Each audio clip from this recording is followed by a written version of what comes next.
Let's talk some college football. We are on the eve, or the day before the eve of the national semifinals in the first ever true college football playoff. RJ Young joins us. He's Fox Sports college football analyst and host of the #1 college football show. RJ, if you had one overarching statement about the playoffs so far, what would it be? Jeremiah Smith is a mutant. He is Thanos with the gauntlet. It's been really fun to watch a true freshman be able to do this and do this on the biggest stage. That would be it. All right, fair enough. I thought last week, Notre Dame, they haven't been America's villain, but forever they have been like Duke basketball, where people love when they lose in a big spot. BCS, college ball playoff, even a big regular season game. I don't know whether it's Marcus Freeman or the fact that they played against the big bad SEC, whatever it was, suddenly people like Notre Dame. Does that continue when they play Penn State? I think so. There's a couple of reasons as to why. Marcus Freeman is a young guy. He's 38. He got that job at 35. He was ready for it. He hit the ground running, and he has been a big we guy, not me guy, so much so that I tell people this. When your quarterback is sitting next to you and he needs to cut you off to say you're being too humble, coach, you put that play in. We ran it because you saw it, and you're telling him, hey, man, it ain't about us. That's going to win a lot of people over. But I would be remiss if I did not mention this is going to be historic on Thursday night, because we're going to have a black head coach lead a team into a national championship game for the first time since we started playing one in 98. And there's a lot of things to like about both James Franklin and Marcus Freeman there, but that might also have something to do with it. Now, I've also said that Notre Dame is like the billionaire that doesn't pay taxes because they don't have to play a conference championship game. They barnstorm when they go on away trips, and they seem to have had a charmed existence through this playoff run, right? You get Indiana at home, and then you get Georgia, albeit without Carson Beck and, frankly, without receivers that can catch the football. But it's been really difficult to find ways to not like this team. The only thing I can say about them is if Northern Illinois gets to be the only team that beat a national champion Notre Dame, they need to hang the banner. Because where does that come from? I still am trying to put that one in perspective for myself. But I'm with you. It feels like if Notre Dame can pull this off, that we're going to be happy about it? Question mark? We are going to be happy about it. I don't think it's a question mark. And what's interesting about it is, I agree with you. Anyone who tries to act like this is not historic, you're just being difficult for the reason of being difficult, right? Let's be honest. The paucity of black head coaches at the top level of college football is embarrassing. And now you get a chance to break through that glass ceiling and get to a national championship game.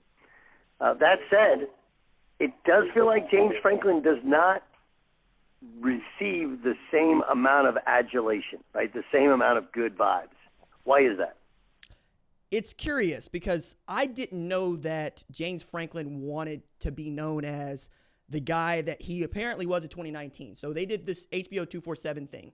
And he said, I don't say this publicly, but my goal is to be the first African-American coach to win a national championship at a major college university, right? And when you talk about James Franklin, when you talk to him, he has not been that forthcoming and open about being black and what it means to him to be a black head coach in a sport that's got just 16 of them of 134 jobs, as you rightly point out.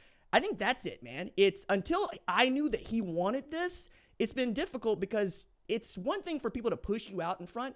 It's another thing for you to be proud about it.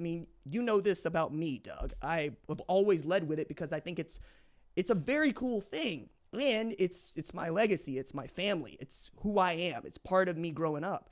So I think that has been the reason. But I think that's going to turn as he's had some really smart things to say about this the last week. I got to give him credit for last week he mentioned, hey, look, I work for Ron Prince at Kansas State. Ron Prince being a black head coach. Raheem Morris was on that staff, right? He's godfather to my daughter. And he's going on about how it was just 7 at the time, and now it's 16. Is it going up? Yeah. Is it where it needs to be? No. But there is positive momentum here. And maybe seeing Marcus Freeman and James Franklin together, you're going to give more opportunities to coaches that really want to do what is extremely hard to do as a black coach, be a head coach at a major university. So I think that's going to change as he continues to talk about this more openly. But even Marcus Freeman's timid about it, right? Because you're not trying to make people upset. But to your point, you are trying to acknowledge that history is being made and that it is affecting. It's affecting. Barriers being broken. First pioneers always are going to be celebrated in my house and anywhere else, because that means that we are doing what we're supposed to be doing. And as we get closer to not having to talk so much about it, that's great. But right now is the time to talk about it. It's Doug Gottlieb show here on Fox Sports Radio. Who wins the game? Notre Dame. Notre Dame. For me, it's about Riley Leonard versus Drew Aller. I trust Riley Leonard to go make a play. I don't trust Drew Aller to go beat you with his arm. I think they both have great tailbacks. Nick Singleton, Katron Allen, Jeremiah Love, and Jadarian Price. They've got good enough wide receivers. They got a mutant out there at tight end in Tyler Warren for Penn State, and they've both got outstanding defenses. Like both of those guys, Tom Allen, Al Golden, done a great job. Abdul Carter probably changes the game for you if you're Penn State. But if it's got to come down to Drew Aller or Riley Leonard making a play, I know that I'm gonna pick the guy that has shown me he's going to go find the yards. Are they going to be nasty? Are they going to be ugly? Yeah. But I haven't seen that from Drew Aller. And the biggest game that he's played right now is against Boise State in a game that we all expected them to win. It's Doug Gottlieb show here on Fox Sports Radio. Okay, let's get to the other game. Texas and Ohio State. Let's start with Texas, okay? They had a big lead, nearly squandered it. Got away with a helmet to helmet, could have been targeting. Missed. Had a historically good field goal kicker, missed 2 big field goals for him. They survived the Peach Bowl. Do you think there's carryover from how that game ended to the Ohio State game? Yes, I do. I think, if you're Steve Sarkisian, you can't put this in the hands of Bert Auburn, your kicker. You can't do it. He lost you the game against Georgia. He tried to lose you the game against Arizona State. And if Quinn Ewers doesn't come up with a huge 4th down pass for touchdown, you probably lose to Arizona State when Cam Scatterby was doing everything but filling up the Gatorade cooler to win that game. I think it's also an Ohio State team that is finally playing the kind of football that I thought they were going to be playing from the jump, right? Which is, if all these guys decide that they're going to just play to their ability, they're unstoppable, and that's what it feels like. You've got an offensive line that was supposed to be makeshift with 3 guards on it who have been outstanding, man. And it's more about the defense than people think. Pete Kwiatkowski's got a great defense over there, but the idea that you got run on by Arizona State does not bode well for you against Ohio State, where they're going to throw the football to 4. They're going to throw the football to 2. They're going to wait for you to back off, and then they're going to hit you with Quinshon Judkins and Travion Henderson. Can you answer back? I don't think this offense can answer back, because the last time they looked great, Clemson, would they do well? They rushed for 292 yards. Quintravion Wiesner had a great game. Quintravion Wiesner was MIA against Arizona State. They ran for 53 yards. If you can't run the football at Texas against Ohio State, you're going to lose this game by a lot. If you can, at least you got a shot. But right now, it is difficult to find reasons to say Ohio State is going to lose this football game. Yeah, and wouldn't it be crazy considering how the regular season ended, the flag planting and everything, and where we are now in the postseason. If you could make one change, you could only make one, okay, to the college football playoff, R.J. Young, the number 1 show, the football show on Fox Sports, what would it be?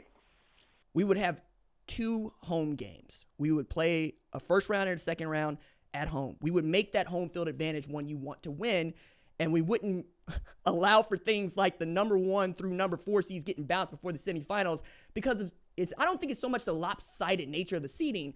I just think that if you are Oregon, you get to play that game in Autzen again.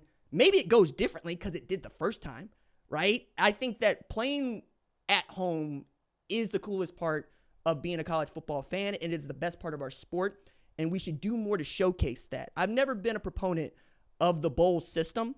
I realize that when you're talking about the Rose Bowl, you're talking about people's favorite, right? The granddaddy of them all. They're going to play this game on January 1st. You want to see that sunset. But at this point, when we are trying to do our best to identify who the best team in the sport is, we need to build in advantages that people want to have, because this has made the conference championships look stupid. Like we have 5 conference champions that aren't in the semis. We have a team that lost to Penn State, lost to Oregon, that lost to Ohio State, that gets to play possibly for a national championship. I don't think that that's true if those games are at home necessarily. So that would be my change. I would want to see the first and second round of the playoffs played at home sites. Ohio State and Notre Dame. Ohio State and Notre Dame would be amazing. That would be amazing. Penn State, Texas would be amazing as well, but Ohio State and Notre Dame would be remarkable.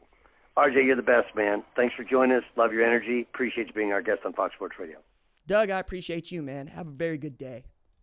You too. That's RJ Young joining us on the Doug Gottlieb Show. RJ, great stuff, man. Really appreciate it. Yeah, brother. Talk to you later.